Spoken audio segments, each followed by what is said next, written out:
कृष्ण कृष्ण कृष्ण हरे हरे. पुंडलिक वरदा हरी विठ्ठल. श्री ज्ञानदेव तुकाराम पंढरीनाथ भगवान की जय. माऊली ज्ञानेश्वर महाराज की जय. जगद्गुरु श्री संत तुकाराम महाराज की जय. प्रभु रामचंद्र भगवान की जय. पवनसूत हनुमान की जय. छत्रपति शिवाजी महाराज की जय. धर्मवीर संभाजी महाराज की जय. सद्गुरु शरणपुरी महाराज की जय. सब संतन की जय.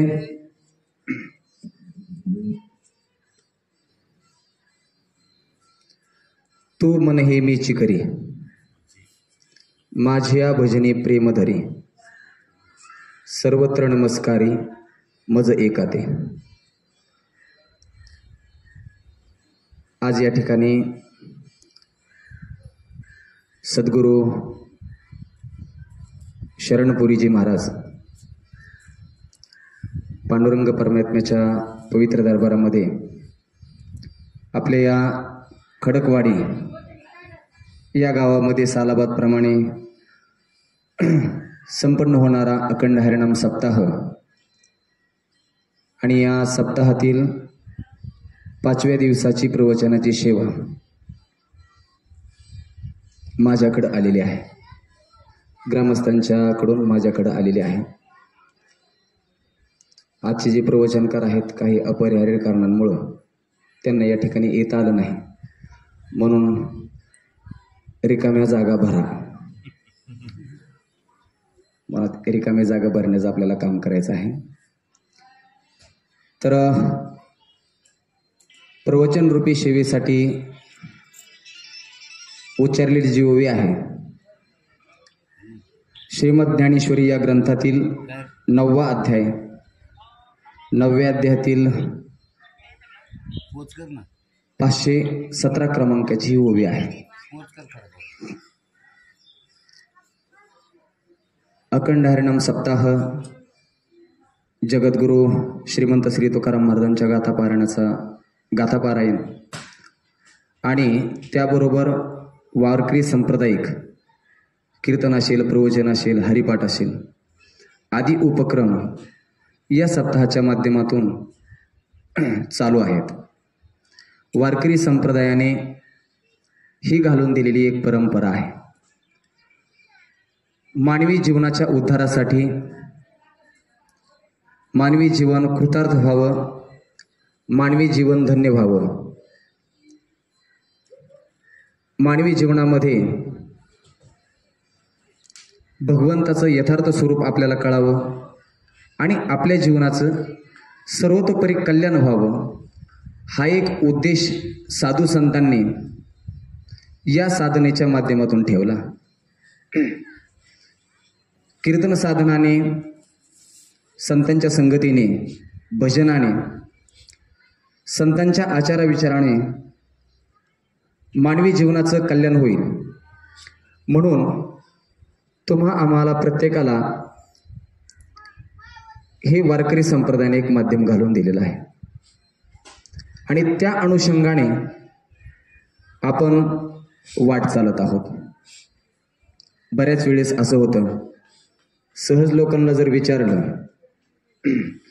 तुम्ही हे कशासाठी करता, हा जो आट्टास आहे, किती मोठा आट्टास म्हणलाय, हा आट्टास कशासाठी असा जर प्रश्न विचारला तर बहुतांश लोकांना याचं उत्तर सांगता येत नाही. ते म्हणतात पहिल्यापासून चालत आलेलं आहे ते आम्ही चालवतो. पंढरीची वारी कशासाठी करायची, गळ्यामध्ये पवित्र तुळशीची माळा का धारण करायची, कपाळावरती गंध का लावायचा, याची कारणं आपल्याला सांगता येत नाहीत. आपण फक्त म्हणत असतो की आमचे वाडवडील करत होते आणि म्हणून आम्ही करतो, एवढंच आपल्याकडे उत्तर असतं. परंतु वारकरी साधनेचा व्यापक विचार प्रत्येकानं करायला पाहिजे, जेणेकरून आपल्याला जर कोणी प्रश्न विचारले तर आपल्याला त्याचं उत्तर देता आलं पाहिजे. संतांच्या आचाराने, संतांच्या विचाराने मानवी जीवनाचं कल्याण होतं. त्यामुळं संतांच्या विचारानं आम्ही चालतो. आम्ही वारकरी आहोत, आम्ही भाविक आहोत. आमचं जीवन आम्ही तर धन्य करूच, परंतु आमच्याबरोबर आम्ही सकल समाजाचं जीवन धन्य बनवू. म्हणून साधू संतांनी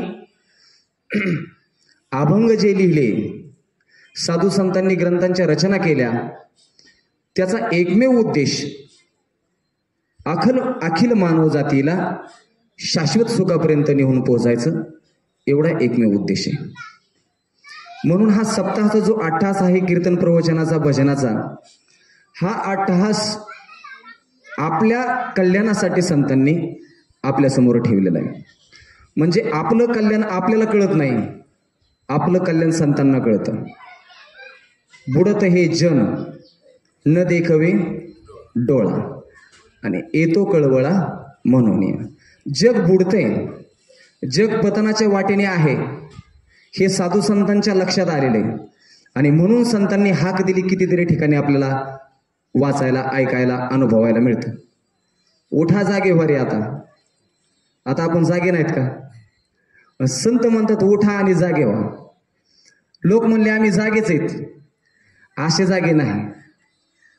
आपण ज्ञानाच्या ठिकाणी झोपलेलो आहोत आणि इतके गाढ झोपलेलो आहोत की आपल्याला काय चाललंय हे काहीच कळत नाही. अतिशय अंधाधुंद कारभार चाललेला आहे. आणि म्हणून सकल समाजाला हाक दिली, उठा जागे व्हा, स्मरण करा पंढरीनाथा, भावे चरणी ठेवा माथा, चुकवी व्यथा जन्मांच्या व्यथा चुकवा. म्हणून संत विचाराची समाजाला काल गरज होती, आज आहे आणि पुढेही राहणार आहे. तिन्ही कालामधलं सांगितलं. संत विचाराची तिन्ही कालामध्ये गरज आहे. म्हणून ज्याला जीवनामध्ये शाश्वत समाधान प्राप्त करायचे, पहा बरं का, अतिशय थोडक्यामध्ये आपण प्रवचन सेवा पाहणार आहोत. ज्याला जीवनामध्ये शाश्वत समाधान, शाश्वत सुख, मानसिक स्थिरता, मनाची स्थिरता ज्याला प्राप्त करायची आहे, त्याने जीवनामध्ये संतांचे विचार आत्मसात करायचे. संतांचे विचार आत्मसात केल्यानंतर आपलं जीवन नक्कीच जीवनामध्ये काहीतरी सद्बदल झाल्याशिवाय राहणार नाही. म्हणून प्रत्येक ठिकाणी साधू संतांनी उपदेशाची भूमिका आपल्याला सांगितलेली आपल्याला अभंगातून पाहायला मिळते. संतांचा प्रत्येक शब्द, आता पहा तुम्ही, गाथ्यामध्ये प्रकरण असतात, त्यामध्ये उपदेश एक प्रकरण आहे का नाही? संतांनी उपदेश केला, मग उपदेश प्रकरणातले अभंग जर सोडले तर बाकीच्या अभंगांमधून उपदेश केलेला नाही असं नाही. संतांचा प्रत्येक शब्द माणसाच्या जीवनासाठी उपदेशच आहे. परंतु ज्या अभंगातून केवळ उपदेशाचाच उद्देश ठेवून अभंग लिहिले गेले, ते अभंग उपदेश प्रकरणातील गेले. म्हणून संतांनी उपदेश केला अनेक ठिकाणी. त्या पद्धतीनं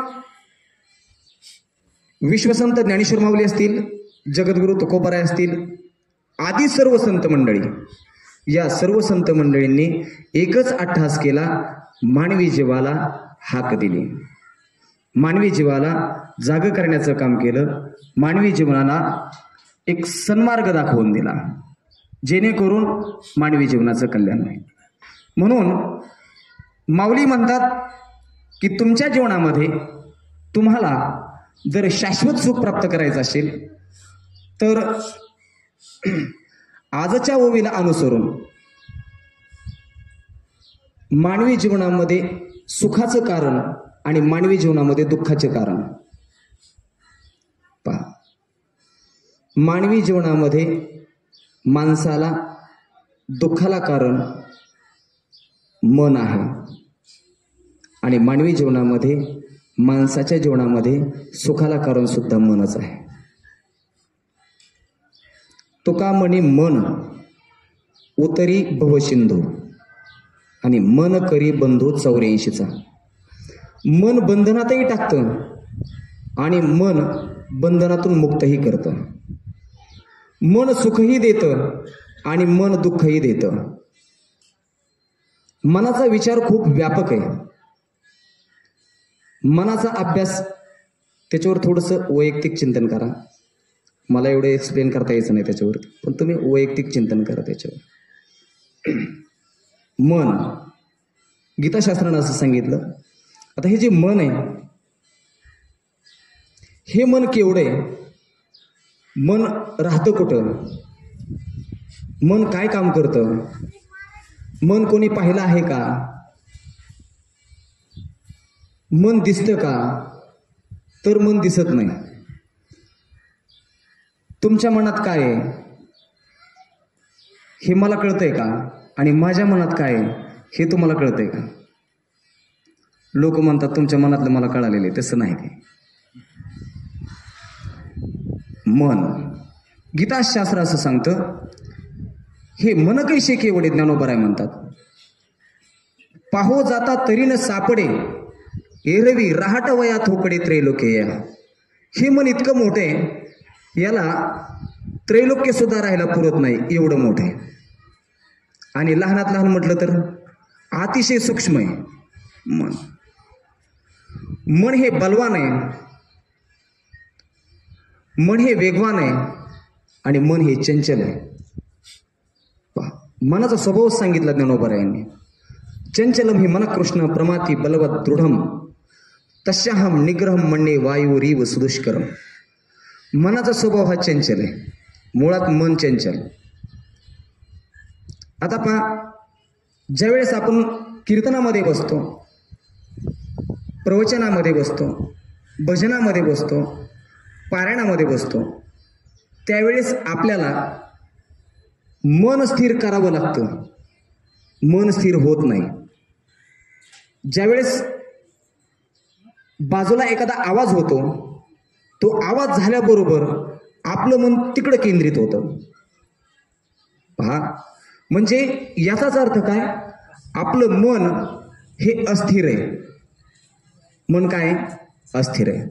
परंतु ज्या साधकांचं मन स्थिर झालं, त्या साधकांना कुठल्याही प्रकारचा व्यत्यय येत नाही.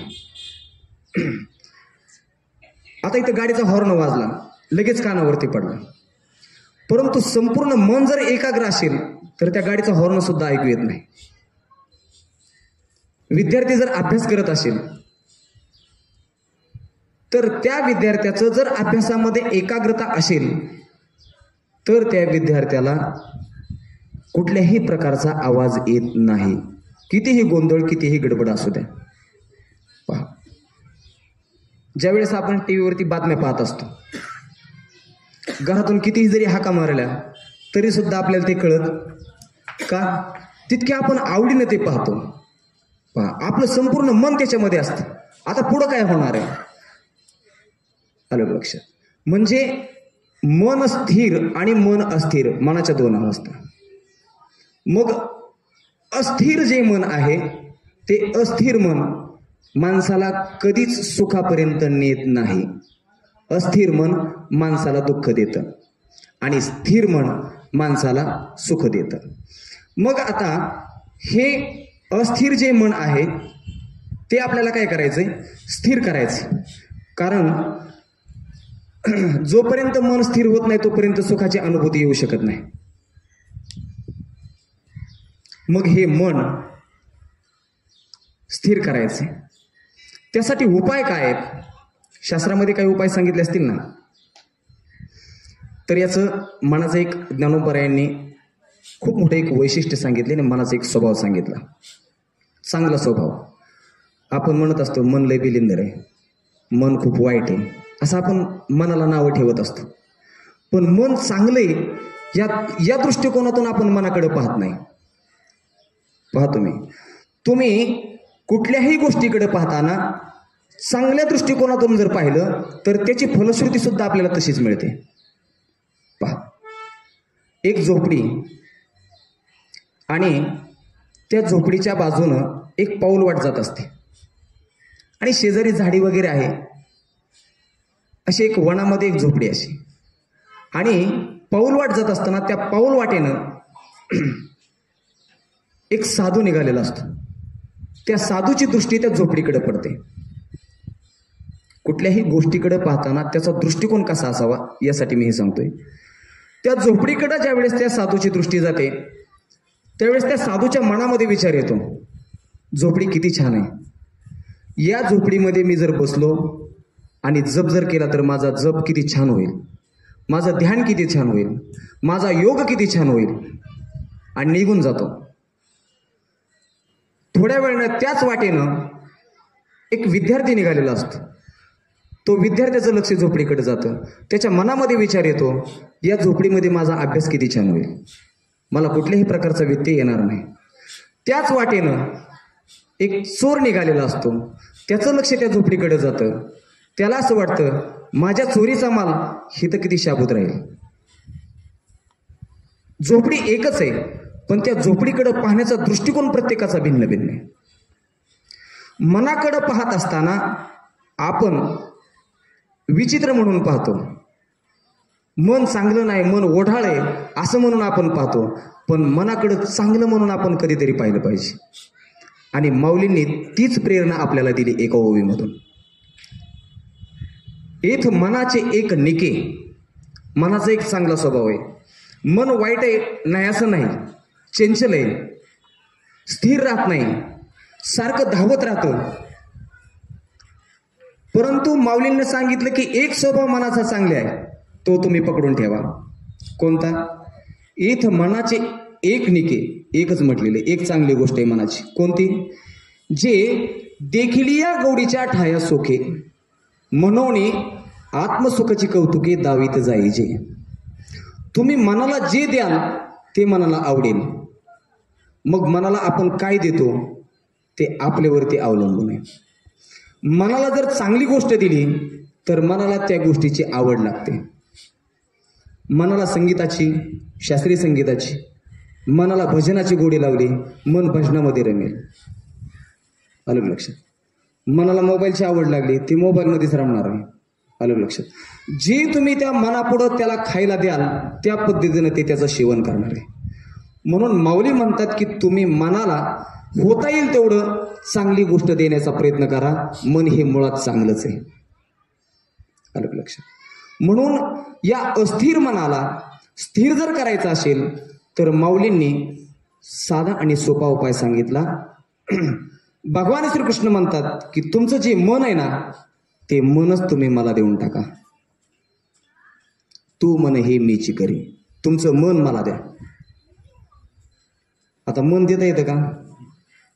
होय. मन काय असा पदार्थ नाही, असा द्यायचा आहे बुवा, ठेवायचा आहे, तसा तर काय पदार्थ नाही. परंतु समर्पित भावना करायची. आपलं संपूर्ण लक्ष, आपली बुद्धी, आपलं चित्त हे भगवंताच्या चरणावरती आपण स्थिर करायचं. कुठलाही विचार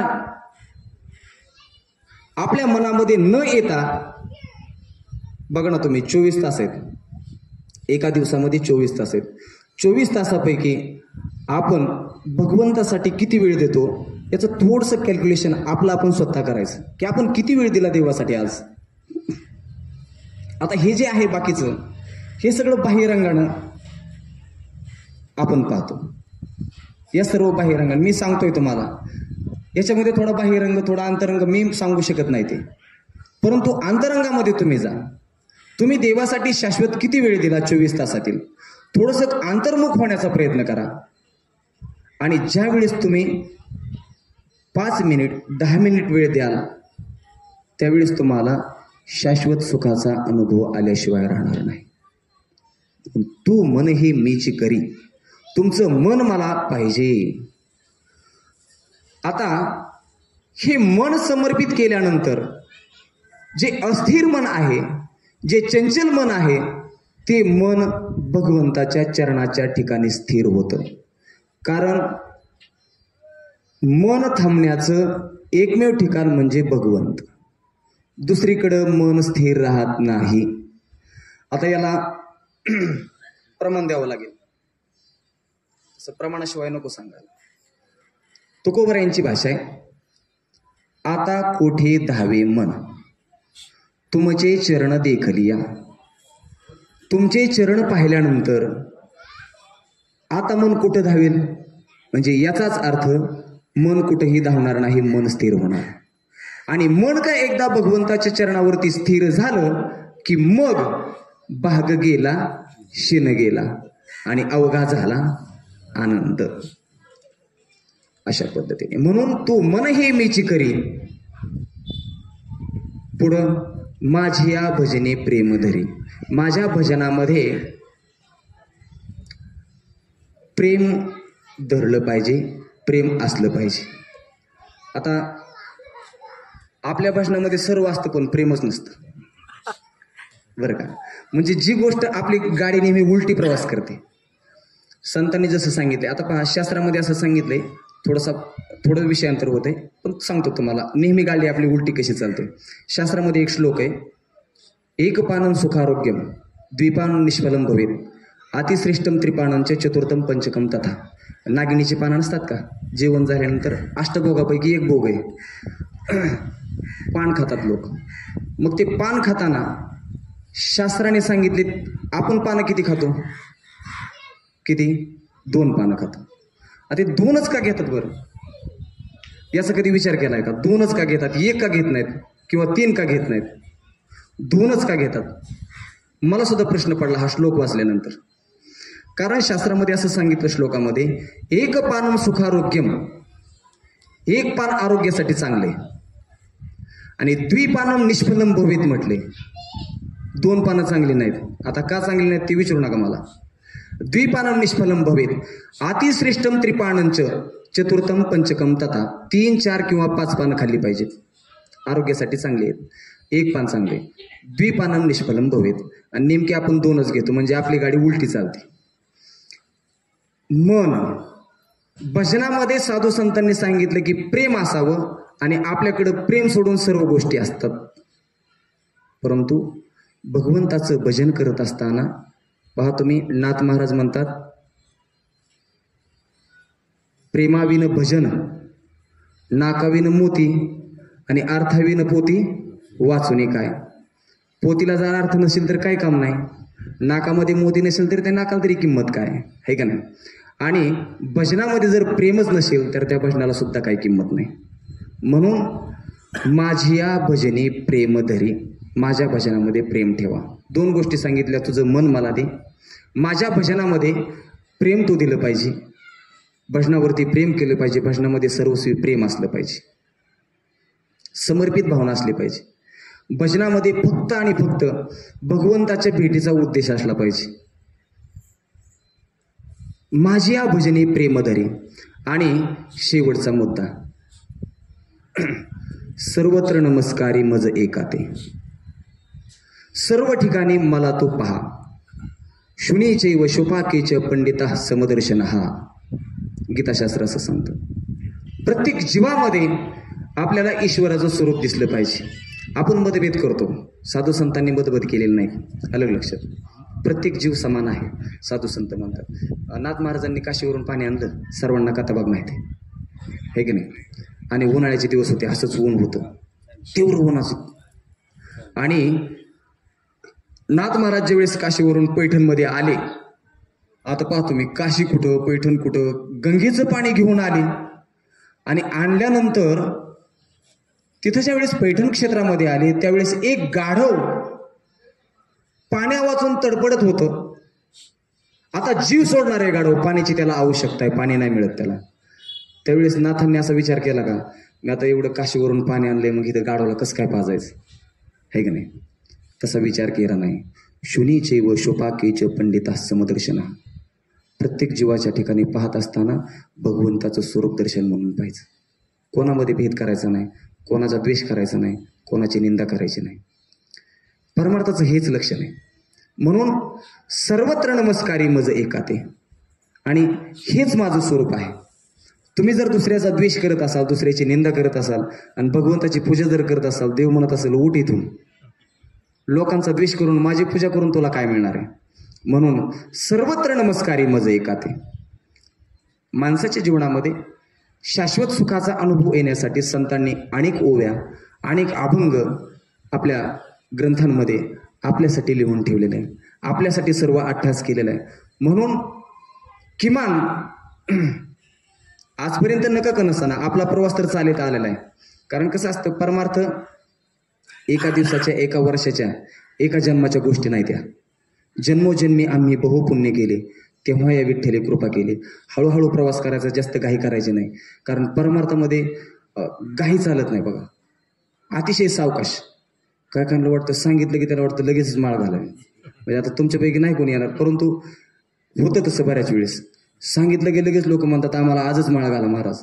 परंतु हळूहळू ढाळे ढाळे की होतीने एके वेळे मार्गाचे निबळे निश्चित ठाके.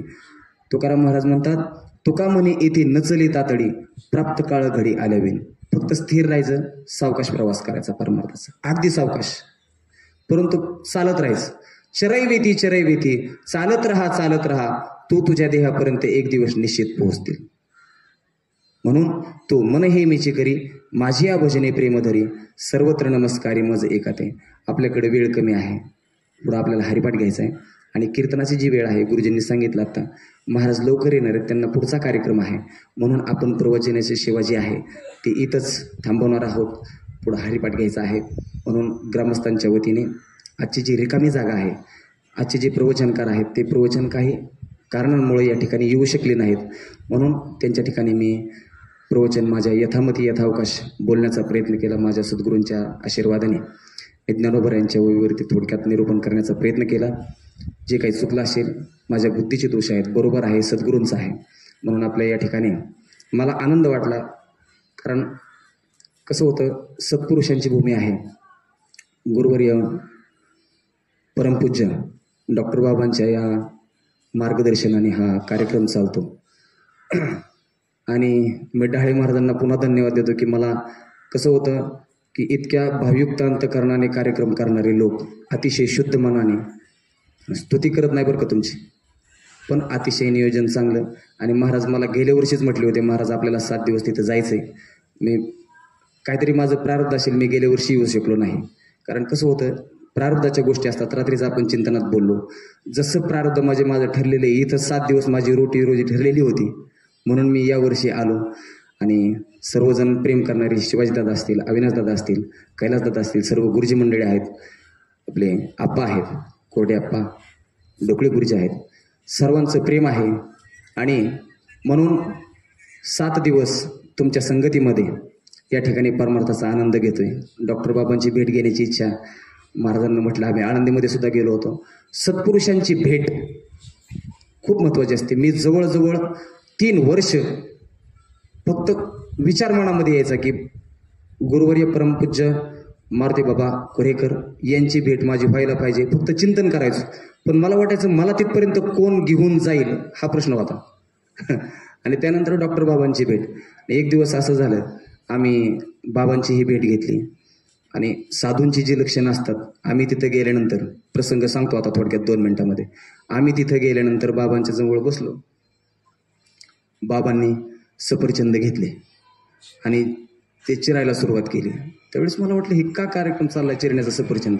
मला वाटलं विद्यार्थ्यांना वगैरे त्यांना खायचे असतील. आम्ही बसलेलो होतो. प्लेट घेतली, प्लेटमध्ये सफरचंद चिवडा ठेवला आणि ते आमच्याकडे घेऊन आले आणि आमच्या हातामध्ये ते दिलं. त्यावेळेस आम्ही खिन्न झालो. बाबांना म्हटलं, बाबा नको, तुम्ही आम्हाला सांगितलं असतं तर आम्ही चिरलं असतं. संतांची जी लक्षणं असतात ती बाबांकडे पाहायला मिळतात. म्हणून बाबांच्या चरणी या ठिकाणी मी दंडवत करतो, तुम्हा सर्वांच्या चरणी मी दंडवत करतो आणि या ठिकाणी माझ्या अल्पशा प्रवचनाला पूर्णविराम देतो. पुंडलिक वरदा हरी विठ्ठल, श्री ज्ञानदेव तुकाराम, पंढरीनाथ भगवान की जय, माऊली ज्ञानेश्वर महाराज की जय, जगद्गुरु तुकाराम महाराज की जय. आता विश्वात्मके देवे येणे वाग्यज्ञ तोषावे, तोषोनी मज द्यावे पसायदान हे, जे खळांची व्यंकटी सांडो तया सत्कर्मी रती वाढो होता परस्परे पडो मैत्र जीवांचे दुरितांचे तिमिर जाओ विश्व सुधर्म सूर्य पाहो जो जीवांची तो तेला हो प्राणी जात वर्षद सकळ मंगळी ईश्वर निष्ठांची मांदियाळी अनवर्त भूमंडळी भेटतो बुता चला कल्पतरूंचे आर्व चेतना चिंतामणीचे गाव बोलती जे अर्णव पियुषांचे चंद्रमे जे अलांछन मार्तंड जे तापहीन ते सर्वाही सदा सज्जन सोयरे होतो किंबहुना सर्व सुखी पूर्ण होऊनी तिही लोकी भजी जो आदि प्रोखी अखंडित आणि ग्रंथोपजीविये विशेष लोकी ये द्रष्टा दृष्ट विजय होवा विजी एथ म्हणे श्री विश्वेश्वराव हा होईल दान पसावो येणे वरे ज्ञान देवो सुखिया झाला येणे वरे ज्ञान देवो सुखिया झाला येणे वरे ज्ञान देवो सुखिया झाला. ओम शांती शांती शांती.